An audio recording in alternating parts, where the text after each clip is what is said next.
சற்று முன் தேர்தல் ஆணையம் அதிரடி முடிவு. தமிழகத்தில் மீண்டும் தேர்தல், பெரும் பரபரப்பு. அதாவது தமிழக சட்டசபையில் நேற்று முன்தினம் நடைபெற்ற தமிழக வெற்றிக்கழக அரசின் மீதான நம்பிக்கை வாக்கெடுப்பு தற்போது பெரும் அரசியல் மற்றும் சட்ட விவாதங்களை கிளப்பியிருக்கிறது. அதாவது நம்பிக்கை வாக்கெடுப்பின் போது தவிக அரசு 144 வாக்குகளை பெற்றதாக அறிவிக்கப்பட்டது. இருந்தாலும் அதிமுகவின் 25 அதிருப்தி எம்எல்ஏக்கள் மற்றும் அமமுகவின் ஒரு அதிருப்தி எம்எல்ஏ ஆகியோரின் வாக்குகளை கழித்தால் தவிக அரசுக்கு ஆதரவான உண்மையான வாக்கு எண்ணிக்கை 118 மட்டுமே. சட்டப்பேரவை நிகழ்வுகளின் போது அதிமுக பொதுச் செயலாளர் எடப்பாடி பழனிசாமி ஆளுங்கட்சியான தவிக குதிரை பேரம் நடத்தியதாக கடுமையான குற்றச்சாட்டுகளை முன்வைத்தார். அதிமுகவை சேர்ந்த எம்எல்ஏக்களுக்கு அமைச்சர் பதவிகள் மற்றும் வாரிய தலைவர் பதவிகள் தருவதாக வாக்குறுதி கொடுக்கப்பட்டு இருப்பதாகவும் எடப்பாடி குற்றம் சாட்டினார். மேலும் அதிமுகவின் கொறடா உத்தரவை மீறி செயல்பட வேண்டாம் என்றும் நம்பிக்கை தீர்மானத்திற்கு எதிராக வாக்களிக்குமாறு அவர் பகிரங்கமாக உத்தரவிட்டிருந்தார். மேலும் எடப்பாடி பழனிசாமி அவர்களின் இந்த உரை அரசியலமைப்பு சட்டத்தின் 10வது அட்டவணையின் பிரிவின் 2Bயின் கீழ் வழங்கப்பட்ட தெளிவான கட்டளையாக கருதப்படுகிறது. இதன் அடிப்படையில் இது ஒரு வலுவான ஆதாரமாகவும் பார்க்கப்படுகிறது.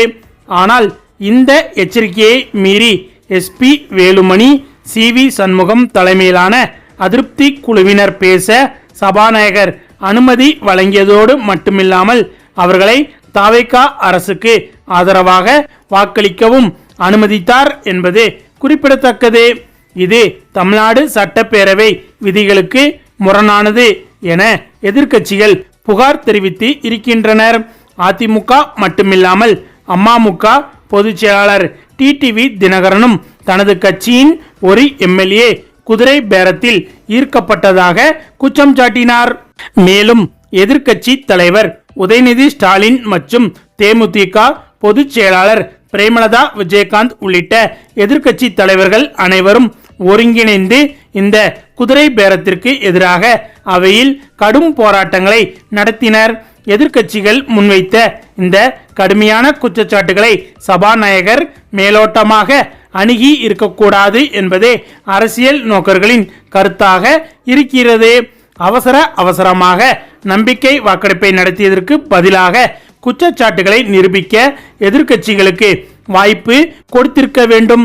அது மட்டுமில்லாமல் குதிரை பேர புகாருக்கு உள்ளான எம்எல்ஏக்களை வாக்கெடுப்பில் பங்கேற்க அனுமதித்திருக்க கூடாது.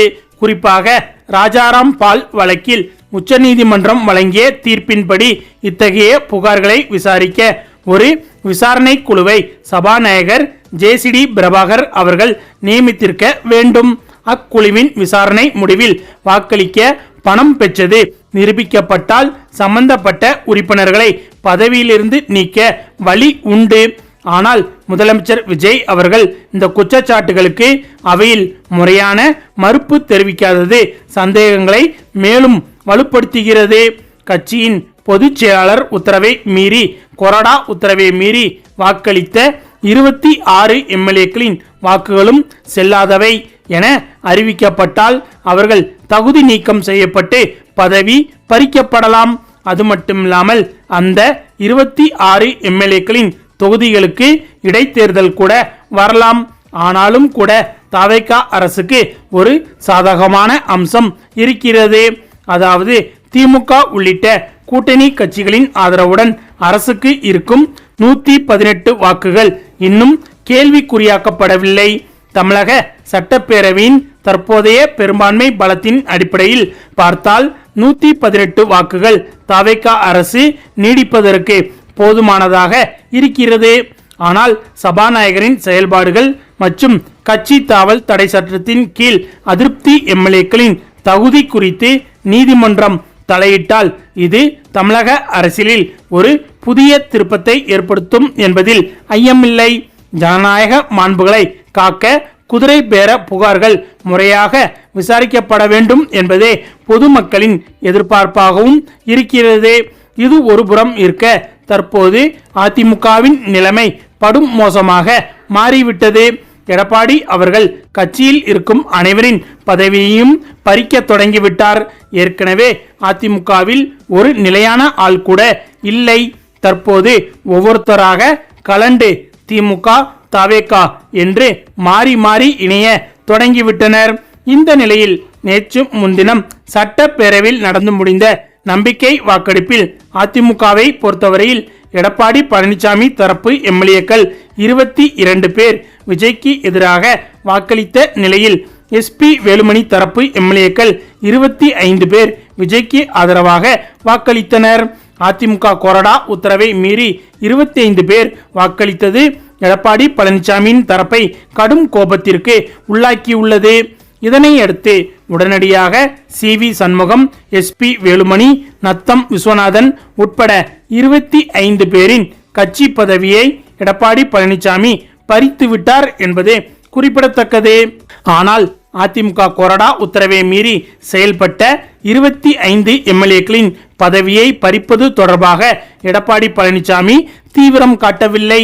கட்சி பதவியை பறித்த எடப்பாடி பழனிசாமி எம்எல்ஏக்களின் பதவியை பறிக்க ஏன் தீவிரம் காட்டவில்லை என்பதற்கு பல்வேறு காரணங்கள் சொல்லப்படுகிறது.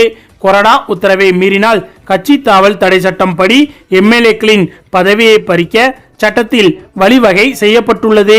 எனினும் அதிமுக விவகாரத்தில் தற்போது எம்எல்ஏக்களின் பதவி பறிக்கப்பட்டால் அந்த இடங்களில் இடைத்தேர்தல் நடத்தப்படும். இடைத்தேர்தல் வெற்றி தோல்வியை பொறுத்து அதிமுகவிற்கு மீண்டும் கிடைக்கும் எம்எல்ஏக்களின் எண்ணிக்கை மாறுபடும்.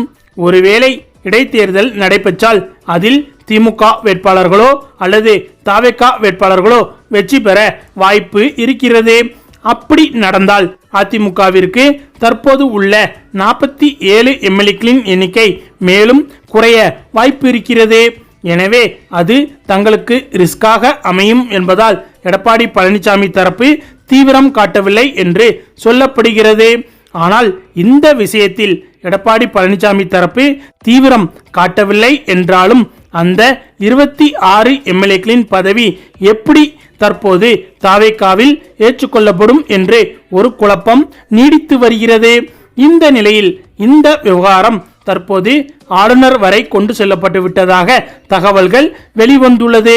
அந்த வகையில் தற்போது தமிழக ஆளுநர் தேர்தல் ஆணையம் மற்றும் சட்ட வல்லுநர்களுடன் கலந்து ஆலோசித்து இதற்கு ஒரு முக்கிய முடிவை எடுத்திருப்பதாக தகவல்கள் வெளிவந்துள்ளது. அதாவது 26 எம்எல்ஏக்களின் பதவி பறிக்கப்பட்டு மீண்டும் இடைத்தேர்தல் நடத்த ஆளுநர் தரப்பில் முடிவு எடுக்கப்பட்டு இருப்பதாக தகவல் வெளிவந்துள்ளது. அதே சமயம் நடைமுறையில் இது எந்த அளவுக்கு சாத்தியம் என்றும் இந்த முடிவால் மத்தியில் ஆளும் பாஜகவிற்கு ஏதாவது பின்னடைவு ஏற்படுமா என்பது குறித்தும் ஆலோசனையில் ஈடுபட்டு இருப்பதாக தகவல் வெளிவந்துள்ளது.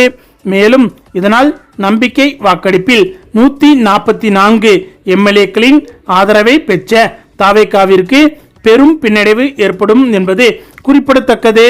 ஓகே ஃப்ரெண்ட்ஸ், 26 தொகுதிகளில் மீண்டும் தேர்தல் நடத்தப்பட்டால் அது ஆளும் தவேகா அரசிற்கு பின்னடைவை ஏற்படுத்துமா என்பது பற்றி உங்களுடைய கருத்துக்களையும் மறக்காமல் கமெண்ட்ல சொல்லுங்க. மேலும் இந்த வீடியோ பிடிச்சிருந்தா லைக் பண்ணுங்க, ஷேர் பண்ணுங்க, நம்ம சேனலை மறக்காம சப்ஸ்கிரைப் பண்ணுங்க.